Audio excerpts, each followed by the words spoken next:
What's up guys, back for another Honkai Star Rail video. In this video we are going to go over what are the best units to use on the new Pure Fiction stage. So pretty much what the new Pure Fiction is when you do damage with follow-up attacks, eventually you will reach 100% and you get a big AoE damage. So you pretty much want to bring follow-up attack characters so you can get the big AoE damage, right? Because it does a ton of damage, right? And of course you have three passes to pick from. The first one is my favorite.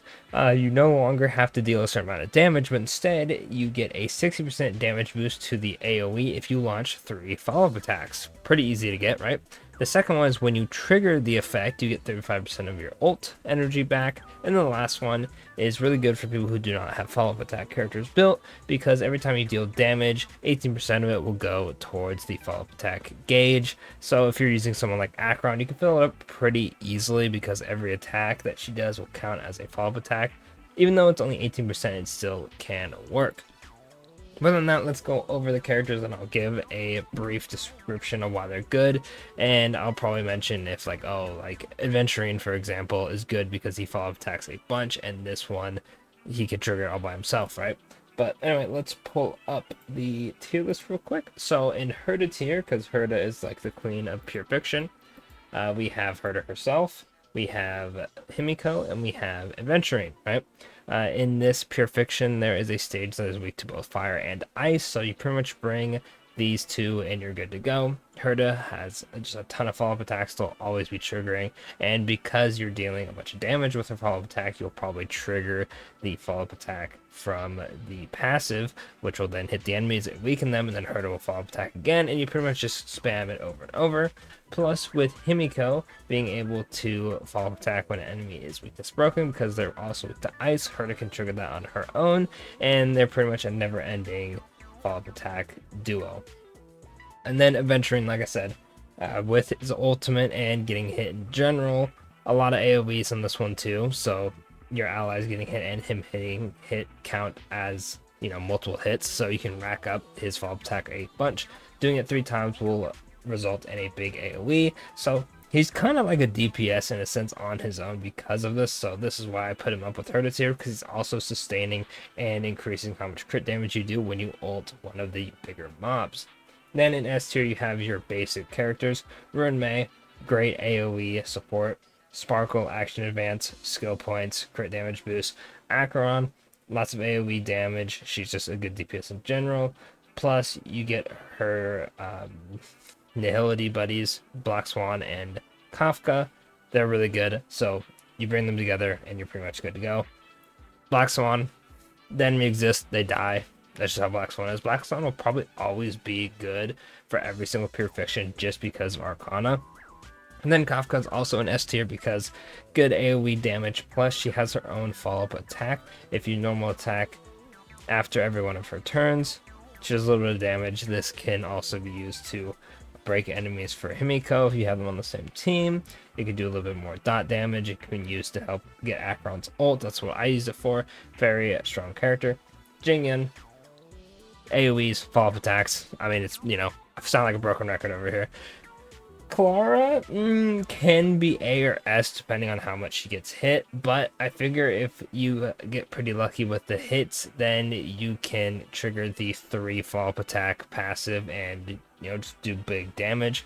Plus, when you ult with her, it's anyone can get hit, so I feel like she'll be doing pretty good. Plus, she has an AoE skill, so that can also help. And then we have Ho-Ho. If you pair Ho-Ho with the energy regeneration passive, she'll get her ult even faster, which then you can use to give energy to other characters. So characters like Kafka, Black Swan, Jingyun would really benefit from that. Then in A tier, we have characters that'll do somewhat good, like Bronya. You have to be a little, you know, reliant on your skill point RNG if you have her with dupes, or if you don't have her dupes, you just have to be careful not to use all your skill points. Ratio, while single target along with Topaz, they are follow-up attack characters, so they will trigger quite a bit. Numby is an entity, so he has follow-up attacks, so that is helpful. Ratio can also ult and then do follow-up attacks without having to actually be his turn, so he gets a big W there. Then Blade doesn't have the most, you know, fast follow-up attacks, I guess, like Ratio would every time he attacks, but can rack up rather quickly, plus he does good damage, so I put him in A.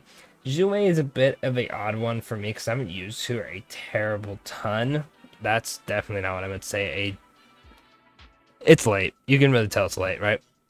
Anyway, Jue has follow-up attacks and has a almost said AoE, sorry, a blast skill. So I figured I'd put her in A because she could be somewhat good. Plus, if you pair her with Himeko, because she will break toughness regardless of who it is, that could help you out with some follow-up attacks. Then we have Pela, Tingyan, and Asta. Pela has a small ult requirement, so if you pair her with the energy region, you can get her ult a lot, and then there is a stage that's weak to ice and fire, so if you pair her with Himeko and she ends up breaking an enemy with her ult, Himeko will then follow-up attack and you are good to go. Then we have... I can hear one of my cats trying to get in. I don't know what it is. Every time I record, like he did this earlier when I tried to do like the first initial take, and he was like freaking out. Anyway, Tingyan, she has energy, right?